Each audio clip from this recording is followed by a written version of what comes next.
got it. What about my phone? Blanca pidió. This is the last time that I can do this. Okay, pa'l carajo con el teléfono, but I want porn. And I want a magazine with just guys in it. Una vez mi tío cocinó un armadillo que chocó con un carro. So you're okay, but you gotta put your...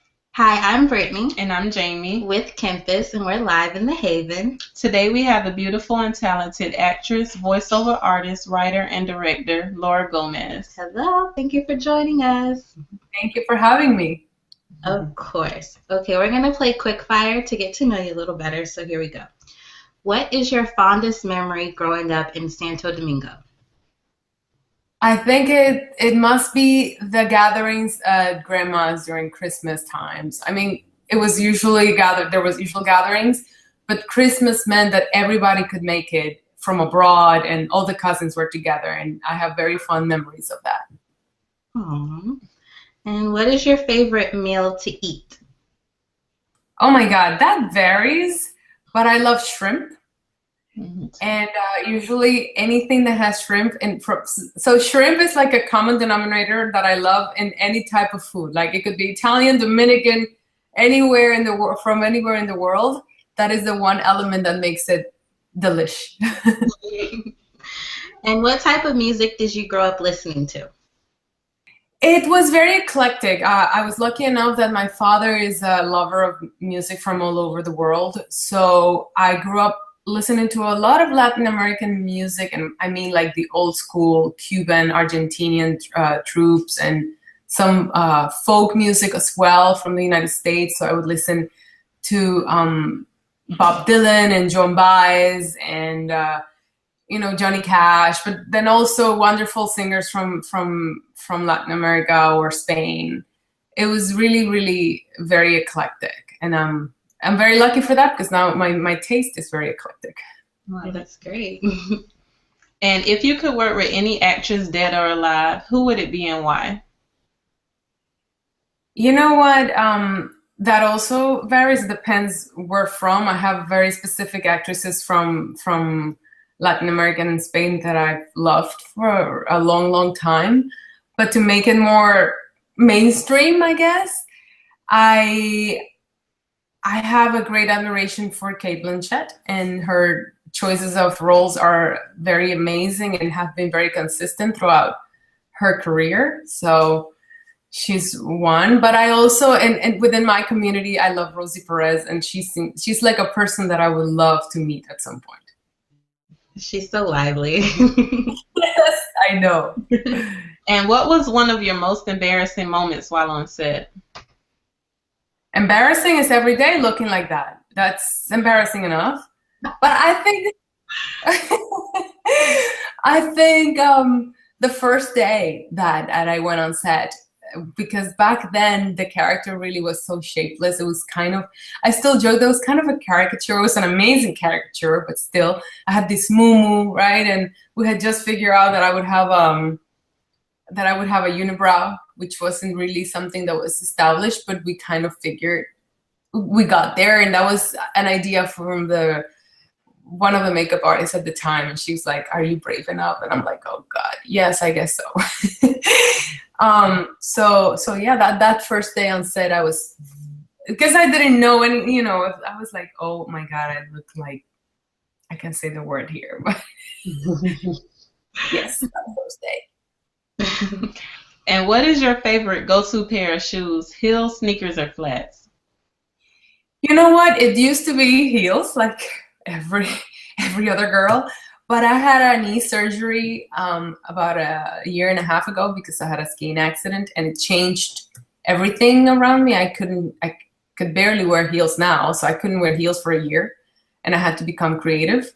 And I found a new phase. It was liberating, and I started finding very cool, funky shoes that were flats. And from now on, it's like I wear heels if I have to, but you will always find me in cool flats, even boots. And when you're stressed or frustrated, what do you do to find solace or peace of mind? I like to exercise, actually.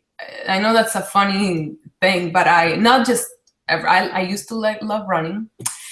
That was my go-to thing to do to free my mind. Now I've found an alternative in swimming, and it's just for an hour. I don't have to think about anything. I don't have to have my phone on me. I don't have to. It's very helpful. And then also yoga. Oh, okay. Great. Mm-hmm. All right. Well, thank you for playing Quick Fire, and we're glad we got to know you a little better, but we're dying to know. Your career started off in theater and voiceover work. What was it like obtaining these positions after being in New York for only a few years?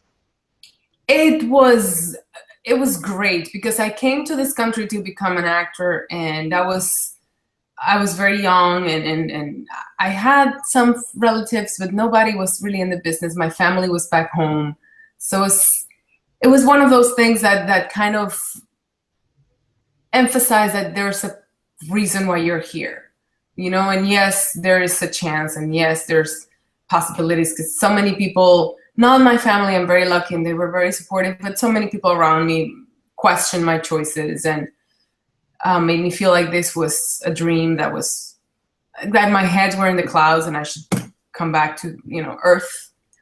And that just made me feel, you know what, sometimes it's okay to have your heads in the clouds and go for those dreams, because it's worth it. And those first jobs were a reminder of that. How did you handle that when your friends or your family thought your dream was too far-fetched and that you weren't being realistic? It was hard, but I also had so much support from my family. Like my father, I give him all the credit in the world, because I know it must be really scary for parents to deal with this and have to let their children go. Both of my parents always have let us just be, and he would send me articles all the time with interviews with actors who made it later in life or who had been struggling throughout. And then at some point it was this moment of luck that made them get there. And it was a constant reminder of, yes, you can make it. So having him, and like my aunt who's a writer, and my mom was very worried about always supported me. So it around those comments came from people really who shouldn't have been commenting at all, because they didn't have that much influence. But sometimes that's what happens. People who sometimes out of concern, honest concern, sometimes I think out of jealousy, because they don't have the courage to go and do what they love. I know a few of those. So it was hard sometimes, because it did make me question, why wasn't I working with my dad and his company back in the art? He would never ask me that, but some people would, and it would make me wonder. But then he kept reminding me, you have your own path. That's awesome. And you're an acclaimed Spanish announcer for brands such as CoverGirl and Suave Professionals. How does it feel to represent these well-known brands, especially in your native tongue? Oh, it's fun. I just recorded for CoverGirl on Friday. I have a lot of fun. I'm sorry, I have a cat. He's giving his opinion about my voiceover work. Mm-hmm. I have fun. Voiceover has been a wonderful addition to because being an actor is a constant struggle and wait most of the time until you establish yourself. So for a long, long time, voiceover was a way of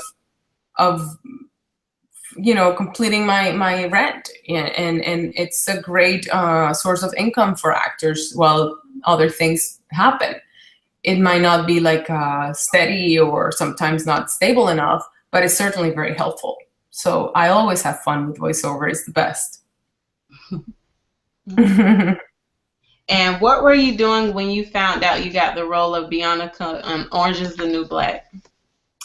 Where was I? Well, that was years ago. I don't remember where I was. I remember that I was in the middle of a production of my first short film.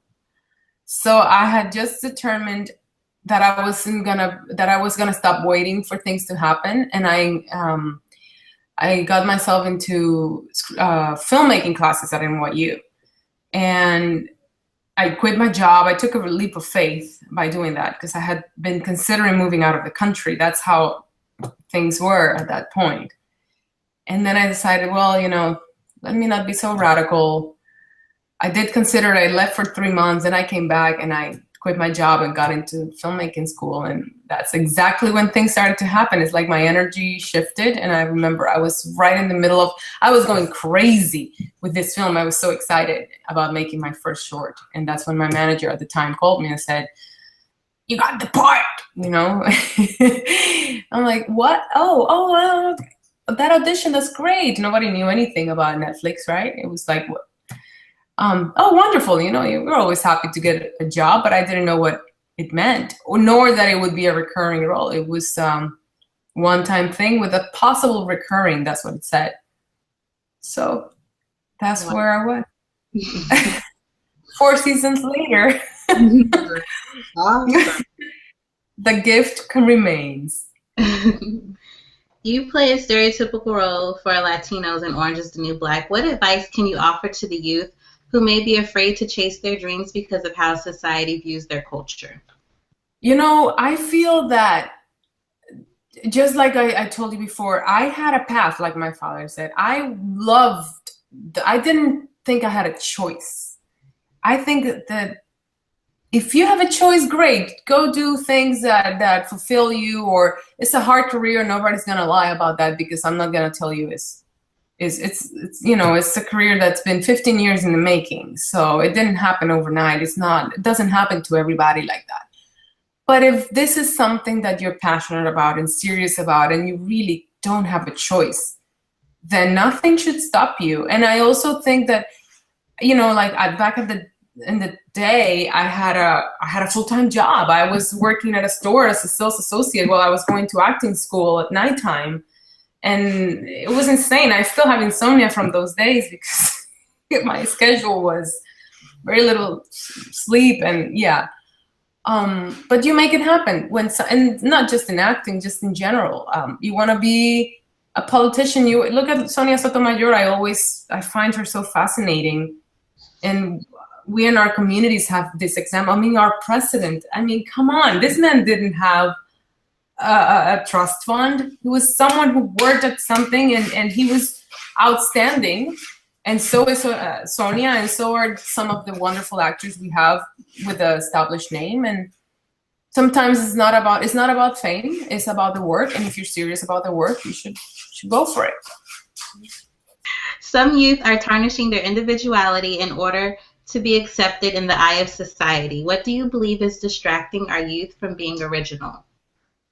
Is the fact that nothing is original. We shouldn't be trying to be original. We should be trying to be authentic. And I think that there's confusion there. That's my point of view, of course. But I think if you strive to be authentic, you are going to be there's more of a chance of better, not even results. Results is not the word, because that's a very poor word to choose for this. But what I mean is, I think people are not focusing anymore in feeding from the arts. People are not reading enough. And I find that this is what can bring you to this originality, right? And we should reconnect with that. Less social media, which is great. We have to do it. But maybe more arts, more films, more books, also in between. What do you believe is the biggest misconception about reaching success? The biggest misconception is that it should be fast. Success, and even the word success is such I don't know, I think it has different definitions, I think, first of all, it depends on how you measure it. I don't think it really can be measured. Success for you can be very different than for me. And for me, just being a working actor is success. You don't have to be a famous actor. I think that's one of the misconceptions sometimes, that success is equal to money. That's a misconception. That success is equal to time. I don't think it's always fast. It could take years to be successful at something, even at sports, you know? So I find that success is just, if you're doing what you love and you're doing it with passion, then you're successful at what you do. And ultimately, what would you like your collection of work to represent?